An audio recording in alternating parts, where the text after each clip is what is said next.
Voilà donc qui est clair à propos de la suspension des activités des organisations de la société civile. Mais avant cette précision, la première annonce avait fait place à des supputations qui ont porté un coup aux activités des ONG au Burkina Faso. Le secrétariat permanent des organisations non gouvernementales est représenté sur ce plateau. Mavalo Christelle Kaloulé est la présidente du conseil d'administration du SPONG. Bonsoir, madame. Bonsoir. Merci d'avoir accepté notre invitation. Merci. Alors déjà, pour commencer, comment est-ce que les ONG ont-elles vécu ces moments difficiles pour le pays? Merci. Il faut dire que les organisations non gouvernementales, associations de développement et fondations que je représente ce soir et qui comprend 259 organisations membres qui évoluent aux côtés des différents gouvernements successifs depuis 1974 et qui accompagnent le gouvernement dans son effort de développement.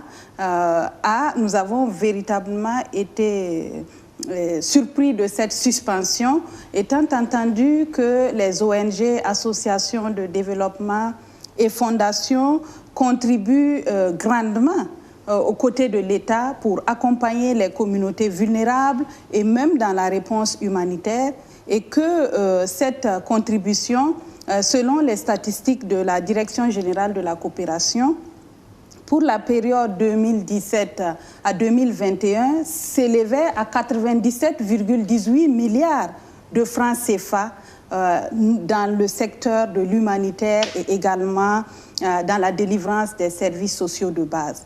Vous pouvez donc comprendre que nous avons été interpellés par cette suspension dans un premier temps, parce qu'également nous sommes attachés aux valeurs de droits humains, nous sommes attachés à la bonne gouvernance. Voilà pourquoi vous avez condamné ce nouveau coup de force.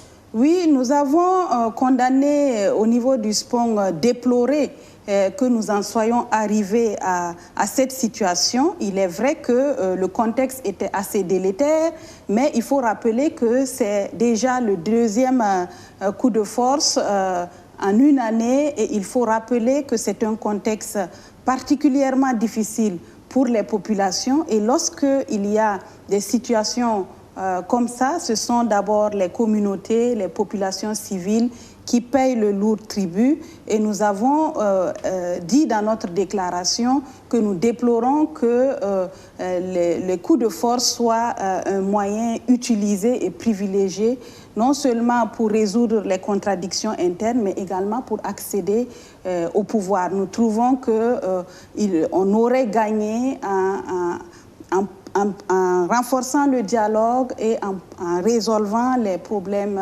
auxquels notre nation est confrontée, parce que cela nous amène un peu à un éternel recommencement. Alors, vous déplorez, mais en même temps, le vin tiré, il faut le boire. Alors, maintenant que le coup est consommé, qu'est-ce que les ONG attendent de ce nouveau pouvoir? Il faut d'abord dire que les premières déclarations du capitaine Traoré nous ont paru assez rassurantes.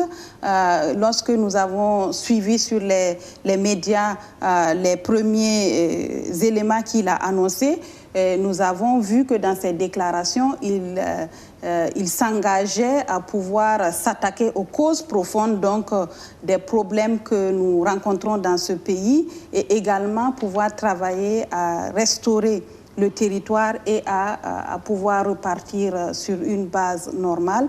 Du reste, il a rassuré sur les engagements du MPSR à respecter les engagements du pays. Ça, c'était déjà rassurant. Néanmoins, dans notre déclaration, nous avons appelé effectivement les nouvelles autorités à non seulement se focaliser sur la restauration de l'intégrité du pouvoir et également du territoire du moins, de la restauration, mais également à regarder les aspects de délivrance de services sociaux de base, parce qu'il s'agit également de cela.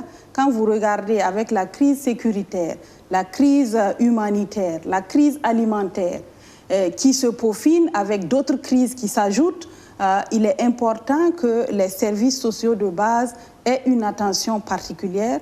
Nous avons également souhaité que très vite la refondation de l'État soit confiée à des civils. Et nous avons également rappelé l'importance de mettre des personnes intègres et crédibles pour gérer et amener le pays à pouvoir retomber sur ses jambes et que le dialogue et la concertation, l'inclusion devraient être des aspects sur lesquels les nouvelles autorités devraient travailler.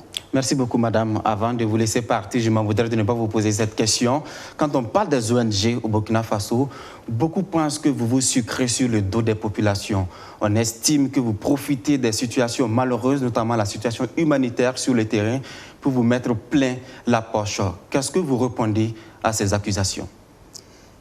Moi, je dirais qu'au niveau des communautés, si vous prenez particulièrement le cas que nous vivons actuellement, et vous allez sur le terrain, on est dans un contexte où à peu près 60% du territoire national échappe donc au contrôle de l'État. Et quand vous allez sur le terrain, ce sont les ONG, les associations et les fondations qui délivrent des services, notamment dans le secteur de la santé, le secteur de l'éducation, de la protection sociale, de l'eau, de l'hygiène et de l'assainissement, pendant que l'État se réorganise. Bien entendu, c'est un travail qui se fait en collaboration avec l'autorité, mais les ONG sont véritablement donc à l'avant-garde de ces actions. Et je pense que quand vous regardez la contribution et les chiffres que j'ai annoncés, on se rend compte 97 que milliards. 97 milliards, c'est pas rien. Mais je comprends ceux qui disent cela parce qu'il y a un amalgame qui se fait autour de ce que c'est que les ONG, les associations et fondations, et également les OSC qui agissent dans un cadre purement politique. Les gens font un peu une confusion, mais la loi 064 CNT, du reste, clarifie effectivement ce que c'est qu'une ONG, une association, et précise effectivement que ce sont des acteurs qui contribuent au développement. Ce sont des acteurs très importants et ce sont des acteurs qui ne sont pas engagés ni en politique ni sur des questions commerciales. Donc c'est une contribution qui est suffisamment bien encadrée. Malheureusement, il faut reconnaître que c'est une sphère qui a été un peu utilisée et instrumentalisée à d'autres fins et on peut comprendre certaines réactions, mais je pense qu'il y a lieu de s'approcher de nous pour mieux comprendre ce que nous faisons. Et il y a des espaces de redevabilité également, parce que nous-mêmes, nous faisons la promotion de la redevabilité. Merci beaucoup. Je rappelle que je recevais donc sur ce plateau Mavalo Christelle Kaloulé, la présidente du conseil d'administration du SPONG.